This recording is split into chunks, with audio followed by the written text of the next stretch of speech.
Shovona Karmakar. You're a freelance commercial photographer, artist, and product stylist. You have studied art history, which was responsible for your immense interest in photography. You're a self-taught visual artist, and most of your work is a combination of imagination and reality. Today, you're working with national and international clients, including Cadbury, ICICI, Samsung, Morningstar, and have created work ranging from people, food, product, corporates, and cinemagraphs. Is that something like cinemagraphs? Yeah, it's. I need to know more about that. Motion graphics. Okay, all right. So I'll ask you more about that. You have styled many brands, keeping your signature rustic feel in mind. And it took you just 4 years to chart your way to becoming a successful full-time photographer.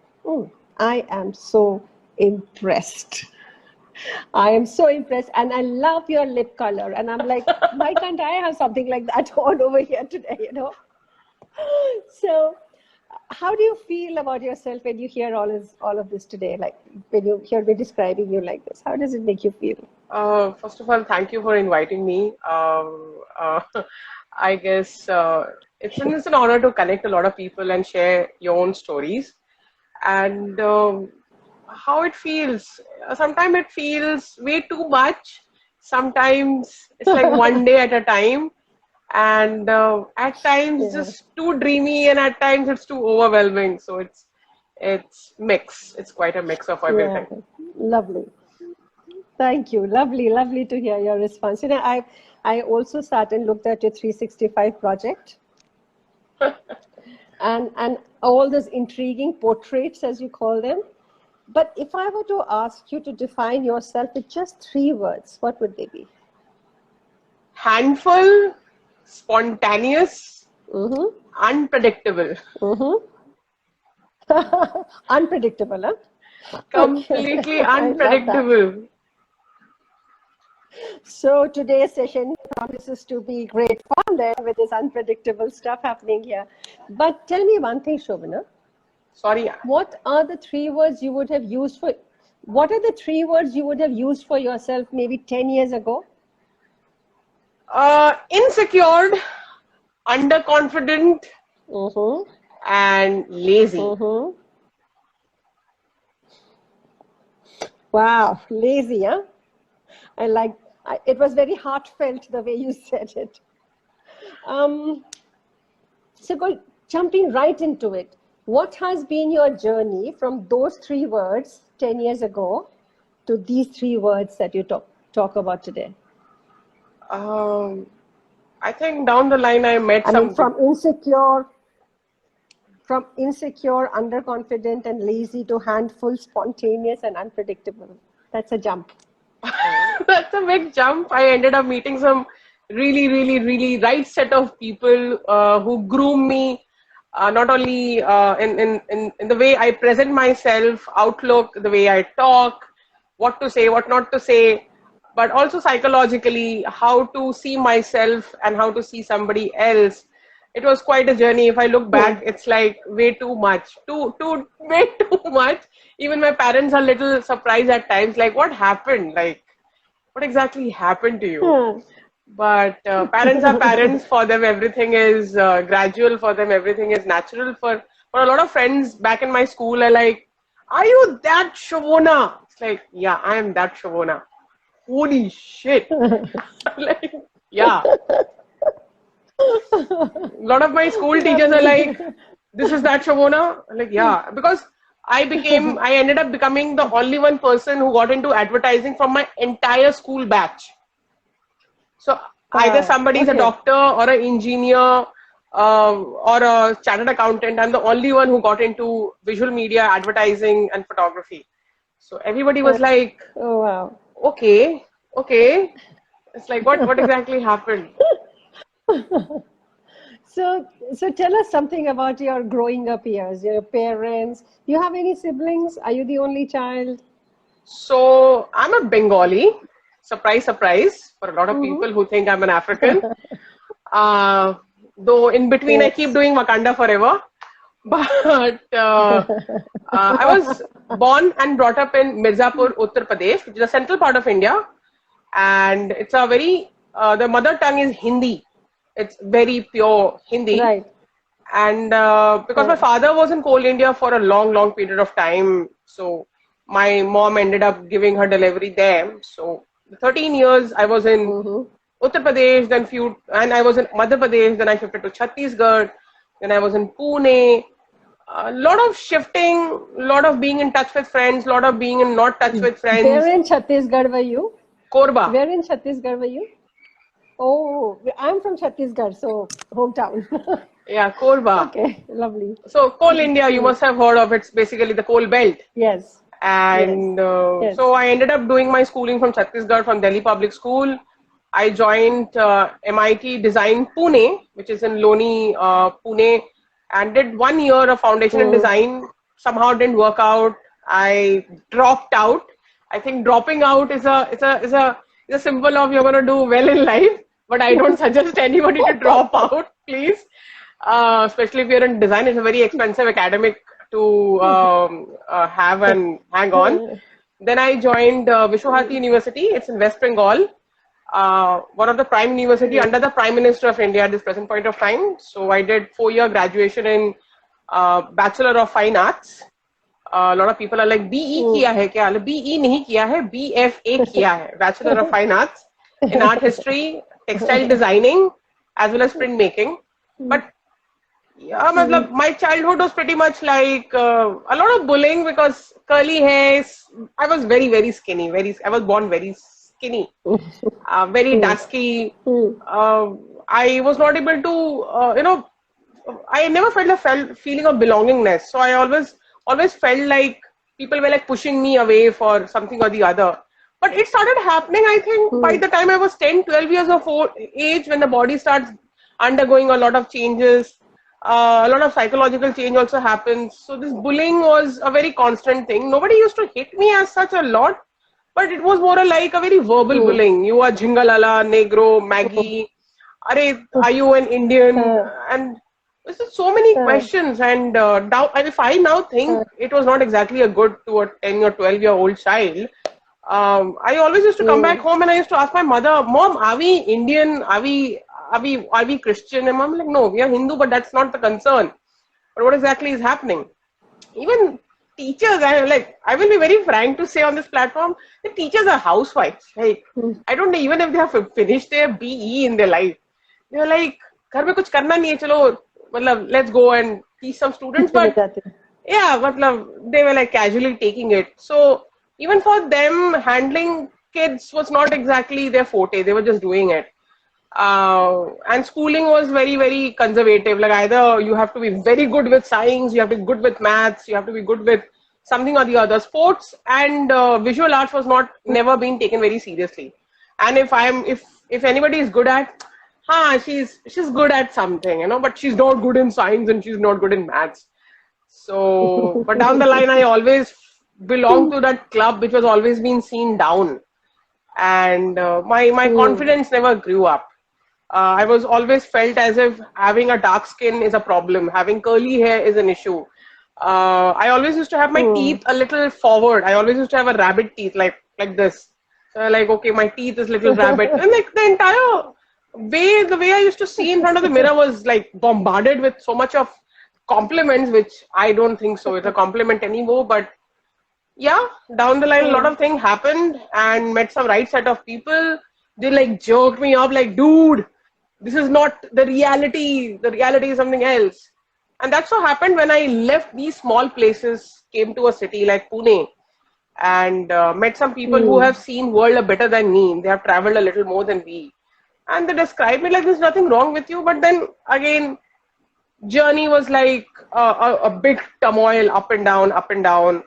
And met some not so nice people who made me feel devastated, met some really nice people who made me feel really good.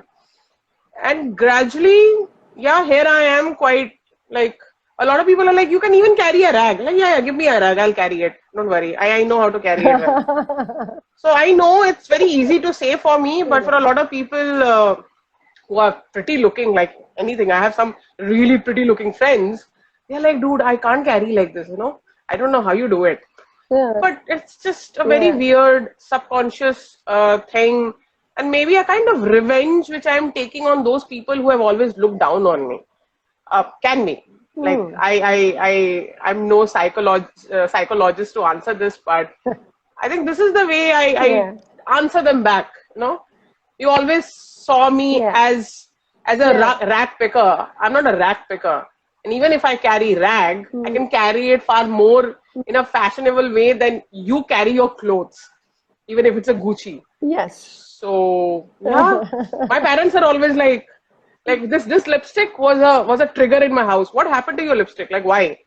It's black. It's not black. It's peacock blue, but in a deep version. Yes.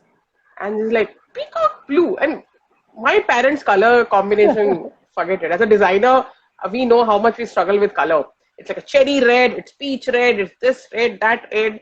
I think my mom and dad took around a week to get adjusted to the fact that, oh, there's a lipstick of this color. There's a lipstick which is black in color. There's a lipstick which is gray in color. So now they are quite settled. They're like, fair enough. So give me a favorite memory that you have with your parents. Favorite as memory? A child, as growing up child. I went to Sula Wines. Something that made you feel like it. Yes. Sula Wines. I think I was in between my 365 days where I was clicking myself every single day. And that was, I guess, one of the vacations where the entire family, like my mom, dad, I have an elder brother who's literally opposite of me. And we all were there in Sula Wines. For the first time, dad is like, yeah, sip a little bit of wine. It's totally fine. And we were chilling. We got a bottle of wine which has not yet got inaugurated till now. It's somewhere sitting in one deep corner in the house. God knows when it will get inaugurated. But indeed, one really nice memory down the lane. Lovely. Very nice. So like I can almost feel you kind of basking in that whole family chatter and banter with the wine there. So this is during the time when you were doing your 365? Yeah. This is during that time when you were doing your So tell us more about this 365, because that's really amazing pictures. I mean, portraits. What do you call them portraits, right? 365, first of all, became a base of my photography. To answer this, what is 365 self-portrait program is basically 365 days. There's a total number of days in a standard year. And I click my portraits every single day. And I was in my first year of my college in Visva Bharati, 2010, doing my BFA. And I came across this lady called Anna Gay on Flickr. Back those days, Yahoo Flickr was very famous among the photographers and visual enthusiasts. And I came across this lady and she was like doing her second year of 365 self-portrait. I was like, this woman is crazy. She's crazy like hell. Why she's clicking herself every single day? But then, I asked my father, I want a camera. He was like, dude, what is wrong with you? You don't want to do designing. You are in fine art college. You don't want to do fine art. What is your problem? Like, just give me a camera. Like, end the conversation. So he gave me this very basic Canon 1000D. It's an obsolete model right now. And I got a China. Do you still have it? Yeah, I still have it. Do you still have that camera? Yeah, it still works. Okay. And I got this very weird remote which works on radio frequency, and I got a tripod, very leggy tripod, as skinny as me. Well, somehow it managed that camera. If I sit over it, the camera will break. Anyway, that tripod will break. I started clicking myself because Shantiniketan is a college. Back in those days, in 2010 to 13, it looked like I'm in some khandar. You know, like the entire college is devastated. It's the everything is collapsing. I don't know where the infrastructure money is going from the university. And I was a rebel in the college. Like, as soon as I got to know the reality of the college, I was very taken aback. Like, wow, if this is the reality of the college, dude, God bless every student here. Everybody is basically butchering their careers down the line. And sadly, a lot of people have butchered it. So I like, okay, let me take the advantage of the surroundings. So I always used to have my cycle and a very 3,000, 5,000 rupees basic 1 gear cycle. Used to carry my tripod, used to carry my camera, used to carry my remote, used to carry some water bottle, and used to travel like kilometers and kilometers to some barren land, click myself, Used to get some kids in Adivasi lands and they never understood what I'm saying. I never understood what they're saying. And they're like, oh, this is camera. Just sit in front of the camera will click us.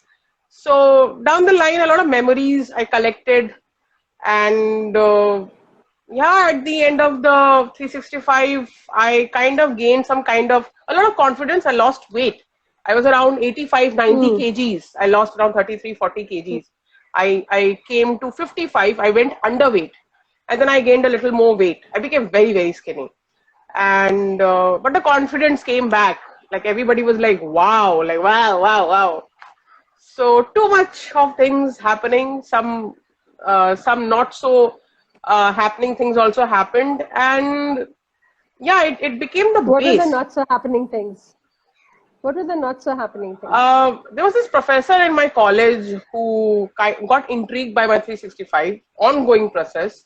And he was like, why don't you come to my studio? I'll show you how to do things and this and that. But it ended up that he molested me all night long. I had to kind of manage somehow to run from his studio the day after. And it took me quite few years to get some courage and give him back. The college is so logistically corrupted, and the university is corrupted. It's very corrupt. The teachers are stupid. Like they will, if they see this interview, they will be like, dude, this chick is mad. But down the line, they also know how corrupt they are, how much they have ruined the university and the educational system. It's just, they're just passing time because they're getting money from the government. The university is 60 years. How old were you then? How old were you? I was 20. Very young. Very young, but I realized what is happening in the college. Like until unless a student doesn't sleep with a teacher, she will not get marks. And I'm very open about it because I know people very closely. And the teachers never liked me. They never ever liked me because it so happened that there was this guy who came to our university. So for your information, Shantiniketan comes under UNESCO. The Kala Bhavana comes under UNESCO. It's a heritage college. Right. And they don't have any time schedule for the visitors to enter the university. There should be a time schedule. Now the thing is, I was in a sculpture department, and sculpture is such a sensitive department that if somebody has made certain things, the first thing is to mold it with the clay. You can't even put a thumbprint in it. It destroys the entire work. It's a lot of work to even like label of the sculpture. There's this guy comes and starts touching the sculpture. I was like, what are you doing? And he's like, okay, sorry. And he was leaving. And I was with one more friend of mine. She also has curly hair. The difference is she's short and fair. I'm tall and dark. But we both have curly hair. This guy's like, dude, this happened in Hindi. Not in Hindi, it was in Bengali. Dude, these girls are so hot. Feel like grabbing them. I was like, dude, you wanna grab me? I was going and my friend was like, no, don't do anything. Like, no, dude. They feel like grabbing, right? I want to grab them now. Grabbed them. One of the guys, the other guy ran away, bashed them, almost broke the front teeth. It was all bleeding and everything. The teachers came. What's happening? I'm like, this is the scene right now, right? They will come to our studio, destroy our work, and they will leave. And if we defend, so it became such a scene that all the teachers were like, okay, she is a hot-headed chick, not to mess with her. So I gained a reputation of bandit queen in the college. Somehow managed to pass. Like the teachers were so done with me. They were like, just get done with this girl. Ask her to graduate and leave. But I got enough time to do my photography, to learn Photoshop and all the other things. And which year was this, Shovona, if you don't mind me asking you? Which year was I think I started bashing people from the year 2010. Yeah, like every year there was some or the other scenario, but I was very, very taken aback by the situation of the college. It was very surprising. So one of the reasons why I took photography, because it was not a part of the curriculum, so nobody can govern me, nobody can calculate my skill. It's up to me how much I work upon it. I got a freedom. And I saw opportunity ahead of it that if I go to a city, maybe I can become a commercial photographer. But what they're teaching here doesn't have any future in India. So it was very, very scary. Your conversation with the camera, as what I've seen from your images, is really, I mean, they speak. So did you have some kind of, like, when you were doing your 365, was it like you described it, you just did what you wanted to every day, or was there some kind of a thinking that went along as you saw your pictures from one day to another, 1 month to another? Was there a conversation that kind of happened inside you about yourself? Initially, I was copying Anna Gay for a lot of. It's like copying is one of the way, I think all the artists, if you're starting anything, you should copy first. So I was copying a lot of things, copying a different artist, but then it's me. So I will also end up imprinting some form of me in the picture. And eventually daily life, like maybe the teacher ended up making me responsible for certain things. So I used to be very angry and I used to portray the work and there was this anger coming out. But even that emotion came out to be nice for a lot of people. So as I left design school, Pune, and I came to West Bengal, so those friends back in my design school started following me like, dude, you just ended up doing something else, but I think maybe this is your call. There were a few seniors in my BFA college who were very supportive. And they were also equally aware of what exactly happening in the college. And they were like, if this is your call, I think you have a good composition knowledge. I think you know how to compose things. So I think you should go ahead with it. Don't think about the teachers out here. Anyway, they are not even bothered about us at the end of the day. So somehow I managed to pass the academics, but I was very concentrated on the photography part. Did you speak about the teachers' incidents to anybody in the college? Did you talk about it? I spoke to one of my friends, and the thing was, if I would have gone to police, nothing would have been done because this college is used to getting rid of these cases. It's not the first time things are happening. So your college did not have a policy, sexual harassment policy, or an IC committee? You're basically going to a teacher who is a sexual molester and saying that he sexually molested the dude. They both are like friends. Why they will act against each other? Yeah, that's really sad because we are required to have third parties within the thing who take care of exactly these kind of biases. I don't know what is the situation. I don't know what is the situation right now in the college, but when I was there, I was like, dude, shut down this nonsense college. Like, this is exploiting students in the name of some degree, and at the end you will never end up doing anything in the industry. I was like, dude, do whatever you want. I'm doing my photography, getting rid of this college, like, done. I'm not getting into any college anymore. And it's an international university. People from all around the world, from Russia, Italy, France, Spain, everybody is coming to the college. But there will be people, they will be like, oh, it was a nice college. Because if you came to college just to smoke up and hang around and drink and smoke, yes, this is the best place for you to be in. But I was not one of those. So, like, every college has this issue. But this college has a very weird issue altogether. Like, in a sense, in the middle of 12 a.m., somebody is beating somebody else. Anything and everything is happening there. Like, it's a crazy circus. And I was done with it. I hear that. But you got your 365 out of it. Yes, I got my 365. I got enough time, thanks to the college irresponsible schedules. I got enough time to work on myself. I started running, losing weight, doing weight training, used to skip a lot, used to cycle a lot. So I lost drastic weight. So, yeah, if I look back, maybe certain things happened for a reason. It's like, sometimes food have stones. We just, like, it's easy to say, but yeah, it's what it is. So you've spoken a lot about your being from Mirzapur, but being mistaken from not being from India, but being from Nigeria, and then taking people by surprise with speaking out in Mirzapur. Just share a story about something like that from there. You know, how you broke out into Bhojpuri, or Okay, there was this one very sweet incident which happened at Chennai airport few years back. I was at Chennai airport and this lady comes to me and she's like, ma'am, can I have one picture with you? I was like, why? One picture, my kid is a very big fan of yours. Like, from where this kid is watching me? Like, dude, what's wrong? I was like, and please, ma'am, he's a 10-year-old boy. He's a very big fan of yours. I was like, okay, fair enough. So I stood behind. The kid was in front of me. The family, the father and the mother was next to me. You'll not believe it what the kid did. Auntie. Like, yes, Wakanda forever. I was like, dude, he's mistaking me from Black Panther.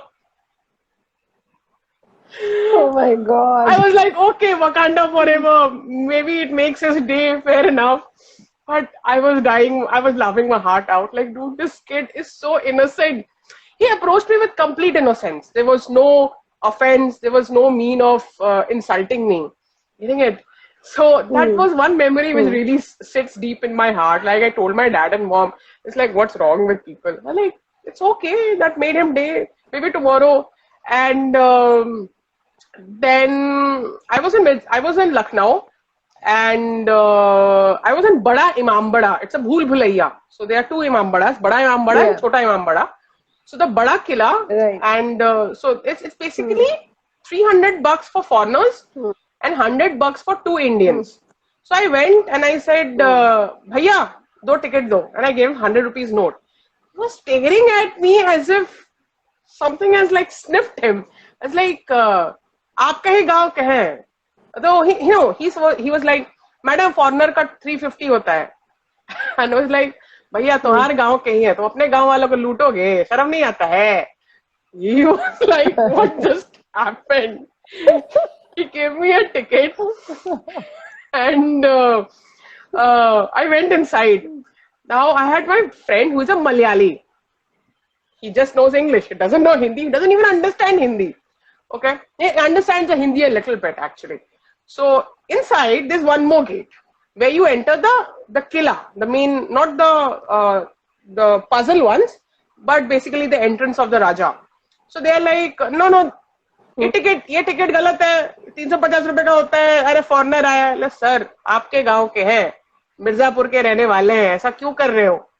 अरे ऐसा थोड़ी ना हो सकता है, आप लोग भाषा सीख के आ जाते हो. हाँ भैया, हम भाषा का तुम्हारा गांव में भी सीख के आ जाएंगे क्या हम? He was like, आप अपना आईडी दिखाइए. So I showed him voter ID. He didn't believe.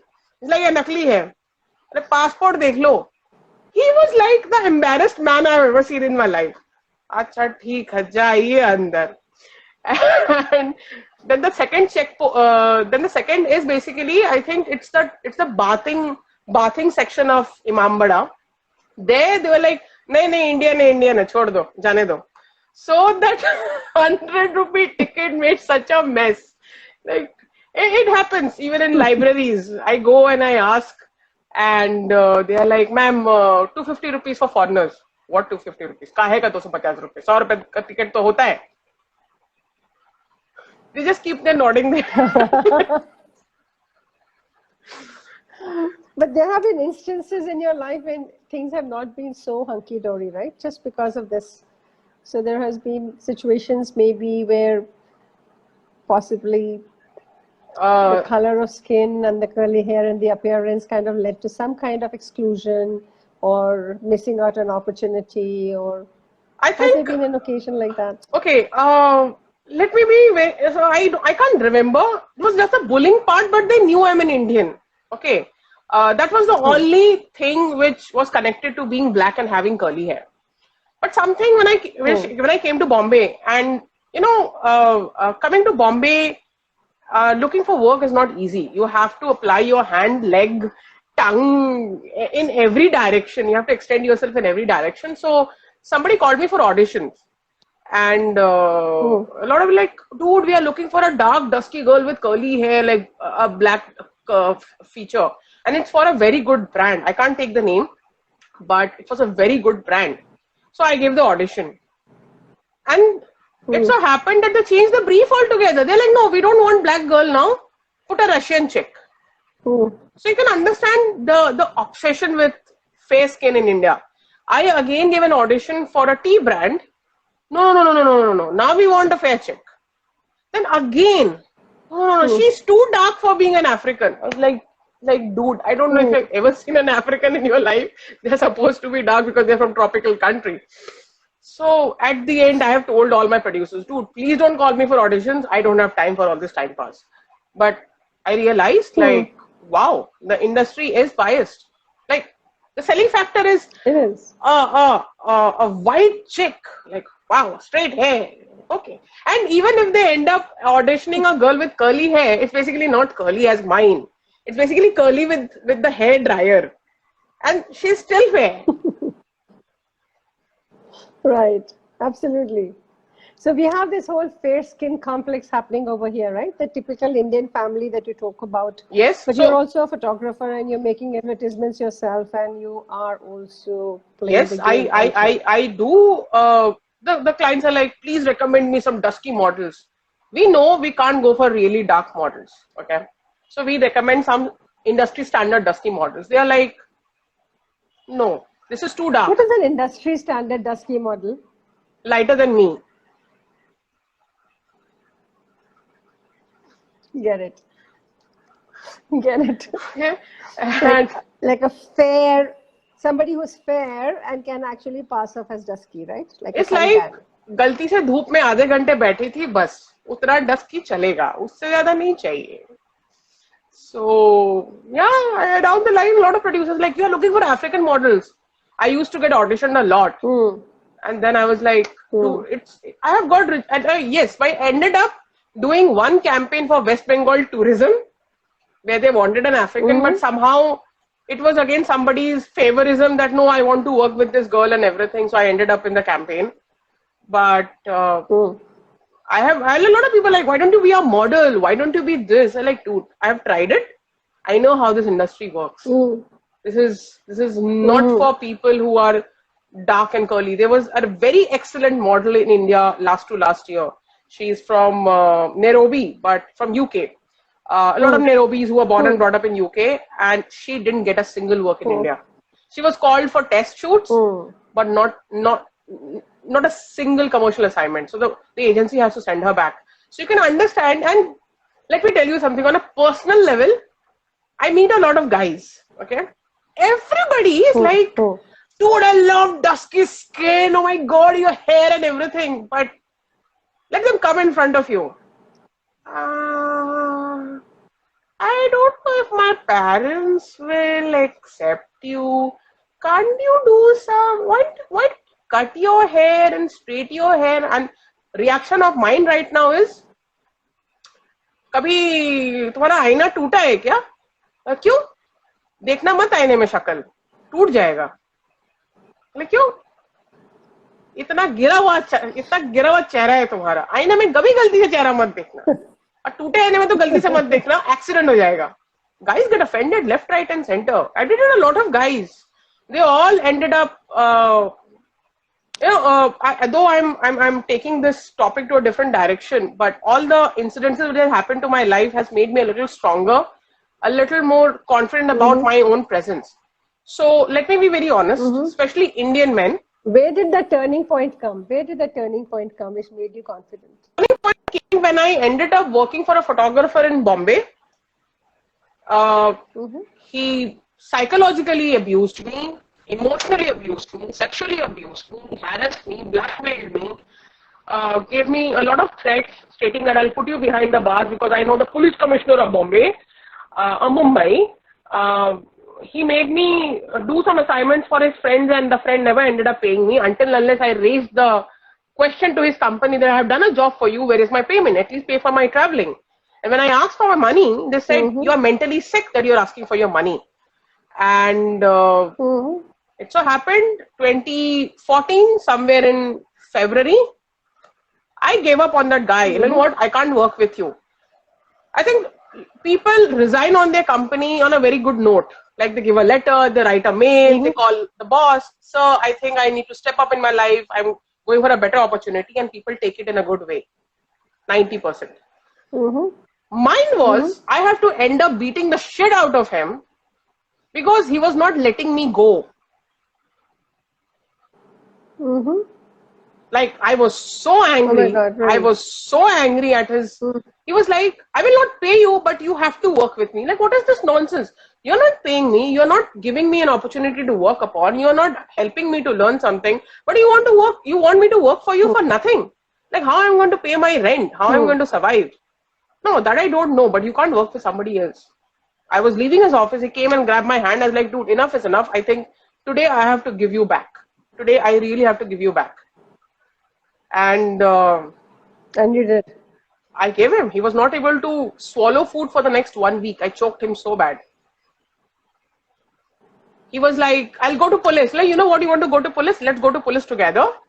Let's have a chai with the commissioner of Mumbai and let's discuss what exactly is happening. So he was literally taken aback. How long did it take? How long did it take for you to find your voice? Like, how long did you? By the end, so I was working with him from September 2013. He stopped paying me somewhere from December, January 2014.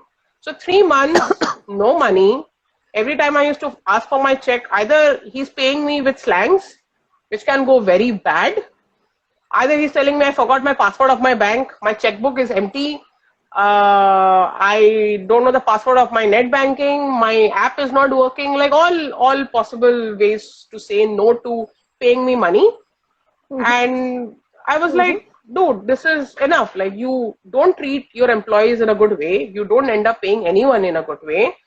You are one undecisive and unprofessional photographer I've ever seen in my life. I was like, I don't think so. I'm growing being in this company. So I wanted to quit.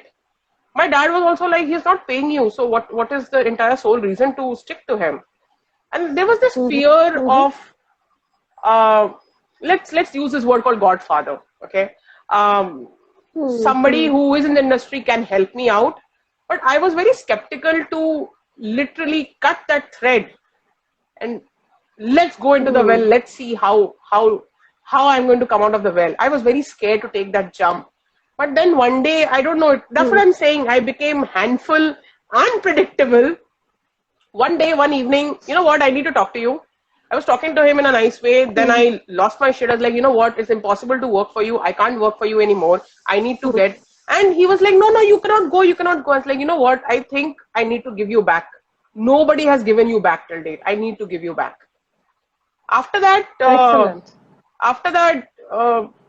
he did a lot of bizarre things. And I tried to approach for help, but then I realized, fair enough, when my time will come, I will open my mouth. He always used to blackmail me that I'm connected to a lot of politicians, I'm connected to a lot of celebrities, so I can destroy your life. I will make sure that you're out of Bombay and you never enter Bombay ever. And I took his words to be as true as possible, but eventually I learned. So there was this friend of mine, he's still a friend of mine, he's my brother's friend actually. He was like, in Bombay, you're in a city where nobody can touch you without your permission. You can literally go to a police and say that this guy is harassing me, and they will make sure that his life is in hell. And I said, like, you know what, you're giving me so much of threat. If I go to certain politicians right now, they will make sure that you are invisible right now. They will destroy your office, they will destroy your presence, they will destroy your career. Do you want me to do that? And then he kind of went back into his shell, backed off. So finally in 2017. So this friend gave you a community, kind of, it gave you a support system per se. Were there other people there? Could you talk about this to other people, or was this the only person? He was the only person. Because this is a very difficult journey, isn't it? Just to keep everything inside yourself, when you have, I mean, on one hand, you bring this whole history of being bullied and trying to find yourself, and then you manage to find yourself and your identity through your photography, and then you come into doing photography as a profession, which is actually a symbol of your identity, really, when you're coming out over there, and then you go into that profession, and then there is abuse over there of a different nature happening over there, right from university to profession. So it's not been easy, has it been? It has affected me eventually a lot. It so happened that I was very frustrated one evening. I called a friend of mine. He just shifted to Bombay, and he's like, "Let me take you for a drink." And he's one of the chilled out friends I've ever seen in my life. Uh, and Mm-hmm. and I was drunk. I went drunk in the first time. I'm very intolerant to alcohol. I was drunk in the very first drink, and I just vomited the entire thing.